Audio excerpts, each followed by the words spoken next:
Há 53 anos nós estávamos aguardando o nosso estatuto e a nossa lei orgânica. Vamos organizar todas as polícias do nosso Brasil.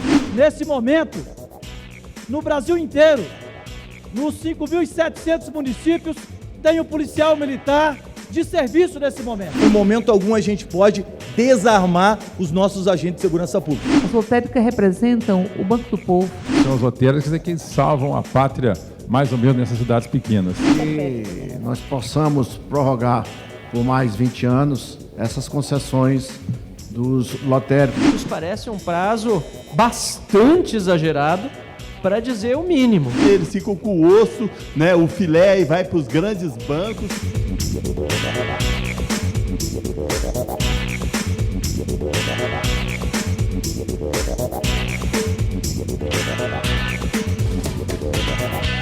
Numa semana de muitas votações e intensos debates na Câmara, um tema prevaleceu: a proposta de emenda constitucional número 32 de 2022, também chamada PEC da Transição.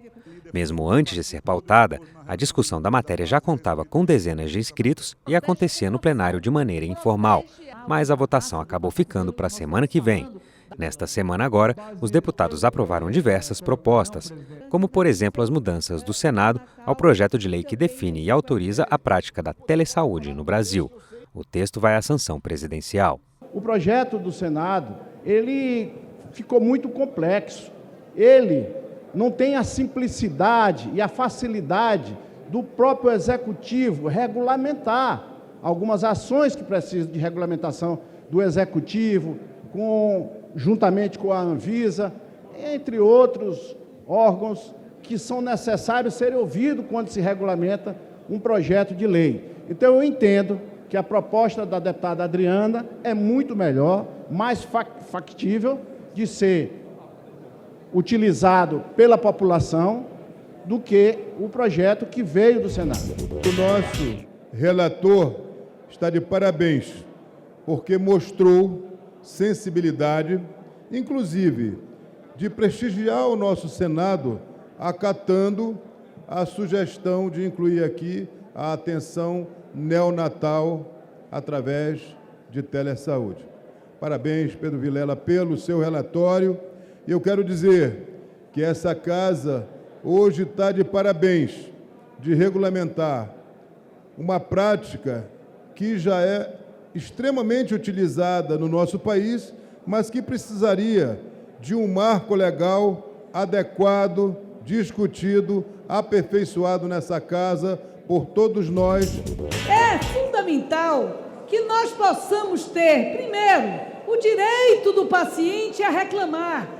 E isso é necessário à configuração que o Senado garantiu. Ao mesmo tempo, o Senado impediu a assistência farmacêutica à distância. Ela tem que ser feita na farmácia.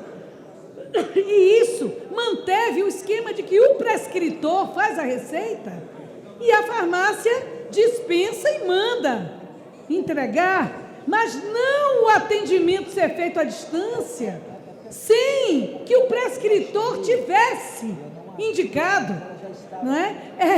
O supermercado vai acabar fazendo, deputado Zacarias, já que vai ter medicamento, segundo a vontade de alguns.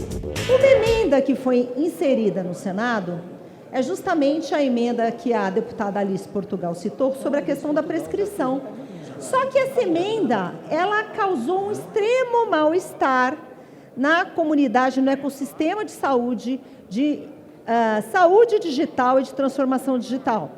Por esta razão, nós optamos pelo texto da Câmara, porque a emenda que foi inserida nos últimos 15 minutos do Senado não teve discussão, não chamou as pessoas para debater e não estava maduro como o texto da Câmara.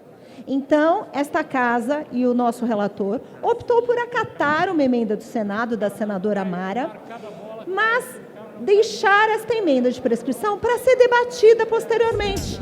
O texto do Senado, ele traz a impossibilidade ou ele veda a possibilidade de que haja uma prescrição direcionada. uma prescrição em telesaúde, onde se estabelece qual é a própria marca. Qual é a marca? E aí, quando o médico diz que a marca é aquela, ele pode estar favorecendo determinados produtos, em detrimento da vontade e do direito do próprio consumidor. Não é possível que você tenha uma prescrição feita através do sistema remoto e que essa prescrição ela imponha ao consumidor qual é a farmácia que ele tem que ir, qual é a marca que ele tem que comprar. Portanto, nós estamos aqui eliminando os direitos do consumidor e o direito à saúde, porque restringir a atuação em loco presencial do farmacêutico é prejudicar a própria população. O PCdoB vota sim ao substitutivo do Senado, que traz aprimoramentos ao texto da Câmara, inclusive incorpora, sob a diretriz da incorporação e não como substituição ao SUS, a tecnologia de prevenção de danos cerebrais e neonatologia, que é algo que funciona e tem tido resultados importantes atualmente, que é a questão muito séria que hoje ocorre no Brasil e que tem tido muita dificuldade de acesso em muitas comunidades, inclusive por esse Brasil profundo. O projeto, quando aprovado aqui na Câmara, ele excluiu a necessidade da presença do farmacêutico na farmácia, no tempo adequado e necessário. O Senado reincluiu, porque hoje já existe a presença do farmacêutico, a necessidade da presença dele na farmácia. Bom, voltou para a Câmara e a Câmara tira o farmacêutico da farmácia. Isso não é bom, presidente, para a lei, para a regra, para o cidadão, para a cidadã, para a farmácia, para o usuário. Quando nós transformamos o projeto de telemedicina, que permitia apenas ao profissional médico realizar as consultas à distância, e transformamos este texto em telesaúde, nós estamos permitindo que o enfermeiro, que ele pode ser especialista em ostoma, que é quando o paciente tem uma bolsa de colostomia, que são poucos que nós temos no país, ele possa dar uma consulta à distância. Nós estamos permitindo que o psicólogo dê essa consulta à distância, nós estamos permitindo que o fisioterapeuta dê a sua consulta e a sua orientação à distância, assim como o farmacêutico. Desde o início, o espírito do nosso relatório e do projeto que estamos aprovando aqui foi de fazer uma matéria principiológica em relação aos serviços de telesaúde e não tratar de categorias específicas no texto da lei. Obviamente, isso pode ser feito num outro momento. Ainda na terça, o plenário aprovou o projeto que incentiva a inclusão do símbolo de alimento livre de glúten em embalagens. Foi aprovado também o projeto que amplia o limite de gastos com publicidade de empresa pública. A proposta, de autoria da deputada Celina Leão, também diminui o período de quarentena que dirigentes de partido ou campanha eleitoral precisam cumprir antes de tomar posse em direção ou conselho de empresa pública. A matéria vai ao Senado. A lei das estatais já sofreu bastante no dia de hoje, não precisa aqui de um outro baque, que é ampliar o limite da publicidade podendo ser feita com o dinheiro das estatais. Ela já tem uma série de outras vantagens competitivas por serem muitas vezes aí financiadas com dinheiro público, e nós acreditamos que em prol aí da boa governança e da competitividade a gente não pode fazer essa alteração. Ao contrário do que o Partido Novo informou, essa lei dá mais autonomia para as estatais, melhora a governança. Nós vivemos num mundo hoje digital que precisa de mais investimento, sim, no marketing das estatais. Não tem nenhuma dificuldade o Partido Novo que o banqueiro vá poder coordenar a estatal. Aí não tem problema, aí não precisa de quarentena. Por favor, né? Por favor. Essa lei das estatais, que foi criada pelo senhor Michel Temer, foi, na verdade, uma tentativa de facilitar o processo de privatização e esquartejamento do patrimônio público brasileiro. Quando nós alteramos a legislação eleitoral, que alteramos o pleito, que antes era de 1 ano para 45 dias, e o processo eleitoral de 6 meses, a contagem regressiva de 6 meses, nós alteramos toda a legislação pertinente à matéria. Entretanto, essa nos escapou no plenário. E ela ficou completamente incompatível com a atual lei eleitoral. Então, ela é de 6 meses, porque a lei eleitoral hoje, o processo eleitoral hoje é de 6 meses. E a votação e o prazo de campanha é de 45 dias. Então, é uma mera adequação. Não há qualquer novidade. O PSDB trabalhou muito para construir a lei das estatais e acredita que essa lei trouxe muitos avanços a todas as estatais. É uma pena ver no dia de hoje o plenário unido para destruir a lei das estatais. E, naturalmente, que o PSDB ficará contra essa destruição. O que deve determinar a quarentena é a existência ou não de um conflito. O que é que tem, o que é que impede um secretário estadual de Fazenda vir ocupar a vice-presidência ou a presidência de um banco? Não há conflito nenhum. Quando o interesse é privado, é de uma empresa privada, eles procuram tudo para facilitar a vida da empresa. Quando é administração pública, eles procuram tudo para que haja entraves ao bom desempenho da administração pública. Seja qual for a autoridade, ou seja o órgão, só será dirigido por pessoas que tenham competência. E a gente sabe que nenhum órgão vai querer ter lhe dirigindo alguém envolvido com coisas escandalosas. E na política, embora possa ter, como em qualquer lugar, pessoas que se envolvem com arbitrariedade, mas existe a sua ampla maioria de homens e mulheres decentes e honestos. É importante, sim, esclarecer que a vedação no período eleitoral ela continua para empresas públicas e para bancos públicos. O que se muda é a forma de fazer a contabilidade da média. É isso que foi mudado dos bancos e das empresas públicas. O que já havia sido mudado aqui antes do período eleitoral, inclusive, à época, a oposição ficou contrária, achando que aquilo seria para beneficiar o governo Bolsonaro. Esse é um ajuste que deveria ter sido feito, inclusive à época, senhor presidente, que é importante colocar, porque um banco público ele faz concorrência com um banco privado. Se a média fica desequilibrada da legislação eleitoral, ela fica realmente fora do mercado para que esse banco possa ter a concorrência. Já na quarta-feira, em meio à discussão informal sobre a PEC da transição, os deputados aprovaram o projeto que cria a Lei Orgânica Nacional das Polícias Militares e dos Corpos de Bombeiros Militares e que teve relatoria do deputado Capitão Augusto. Há 53 anos nós estávamos aguardando o nosso estatuto e a nossa lei orgânica. E hoje, após 20 anos de tramitação do PL 4363, conseguimos finalmente aprovar a nossa tão sonhada lei orgânica, modernizando as polícias militares, bombeiros militares do Estado, do Distrito Federal, que vão ser regidos de uma forma linear em todo o país. Por meio dela, o tratamento dessas carreiras em todo o país será mais igualitário. Nós votamos a favor porque pontos que eram extremamente problemáticos foram retirados do texto, como, por exemplo, a possibilidade da estruturação hierárquica, né? O controle da união desses oficiais generais, que era algo que estava inicialmente no texto, foi retirado. A preocupação que a gente havia expressado sobre o descontrole, sobre autorização de armas, também foi retirado. Nesse momento, no Brasil inteiro, nos 5.700 municípios, tem um policial militar de serviço nesse momento. À noite, basicamente, das 18 às 7 horas da manhã, a Polícia Militar é a única agência de Estado presente, acordada e ao alcance de qualquer cidadão através do 190.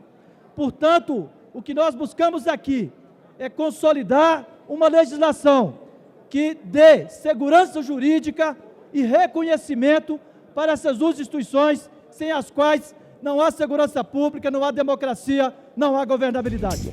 O projeto ele fica absolutamente adequado com todas as modificações e ele nos faz levar a apenas um destaque. E esse destaque que será discutido oportunamente, ele é um destaque que faz com que nós não tenhamos o Poder Executivo regulamentando ou normatizando o que está aí previsto no projeto, mas que isso seja atribuição do próprio Parlamento. Nós sentimos muita vontade nesse sentido, porque estaremos no governo federal a partir do dia 1º de janeiro, mas achamos que não se pode tirar a função do Legislativo.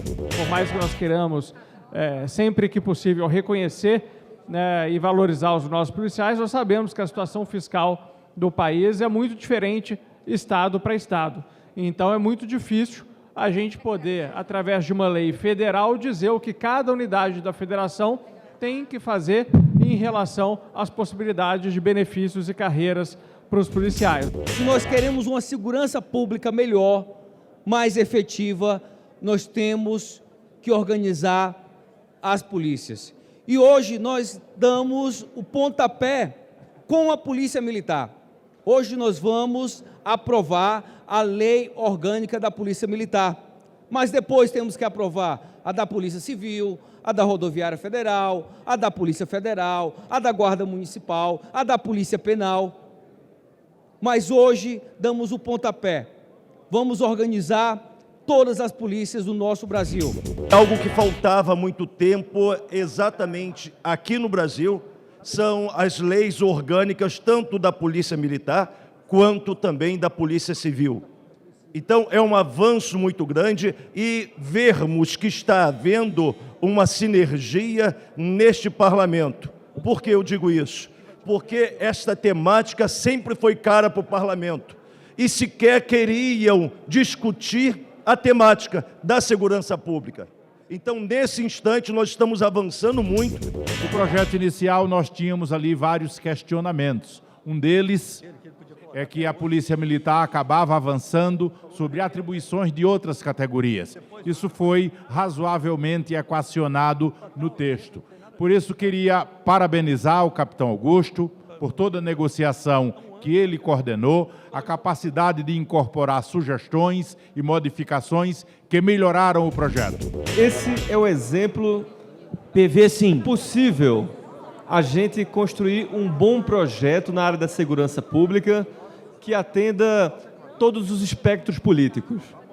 Um projeto que valoriza a Polícia Militar, que compartilha o controle e que define uma supervisão clara do trabalho desses profissionais. Importante também foi acatado pelo relator aqui a questão do policial não poder fazer manifestação fardado e armado. Então tirou o termo armado. Então, se tiver um policial de folga armado silenciosamente numa manifestação, né, política, ele poderá estar lá portando seu armamento, porque o armamento é para defesa pessoal do policial. Então, em momento algum, a gente pode desarmar os nossos agentes de segurança pública. Agradecer as palavras do líder Vinícius Carvalho em relação ao comportamento da mesa desta casa de não ter pautado o requerimento de urgência em relação à lei orgânica das polícias civis, protocolado nessa casa, com o apoio de todos os partidos, dia 5 de maio deste ano,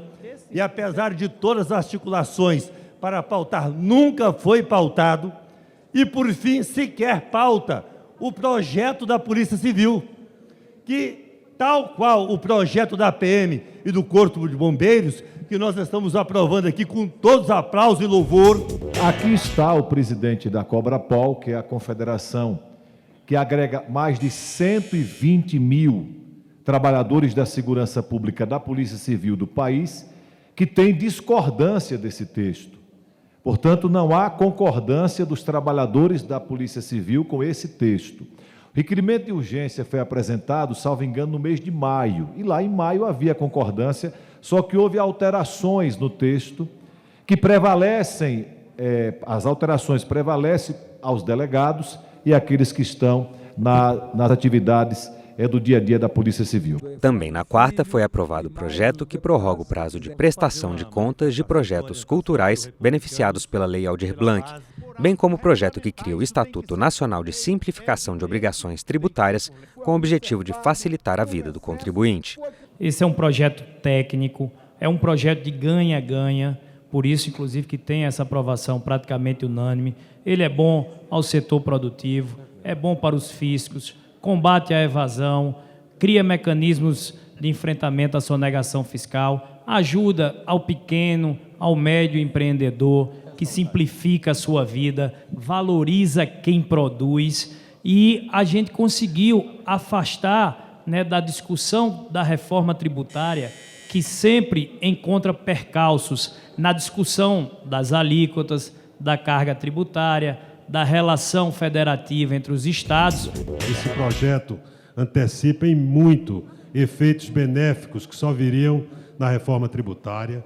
O Brasil é um país que, entre 200 países, é o que mais gasta horas com o cumprimento de obrigações acessórias. Esse é um modelo que induz a litigiosidade, a corrupção, modelo barroco, atrasado, que dificulta, inclusive, o trabalho de fiscalização das administrações tributárias. O projeto pode prejudicar a atuação de auditorias tributárias e beneficiar aquelas que, por exemplo, não fazem escrituração, não lançam registros fiscais e não emitem compôs fiscais visando, por exemplo, a sonegação.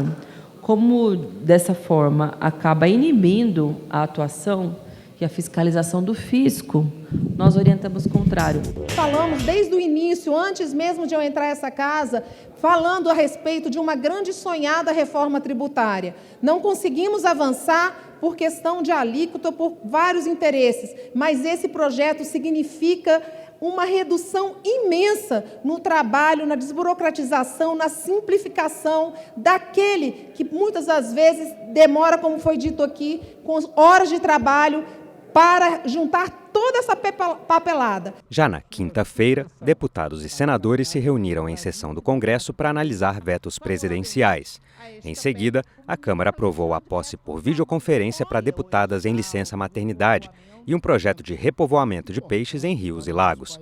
Foram aprovadas também, em 2 turnos de votação, 2 propostas de emenda constitucional, a que viabiliza o pagamento do piso da enfermagem e a PEC dos lotéricos, que prorroga contratos atuais de todos os agentes lotéricos com a Caixa Econômica Federal. As lotéricas representam o Banco do Povo.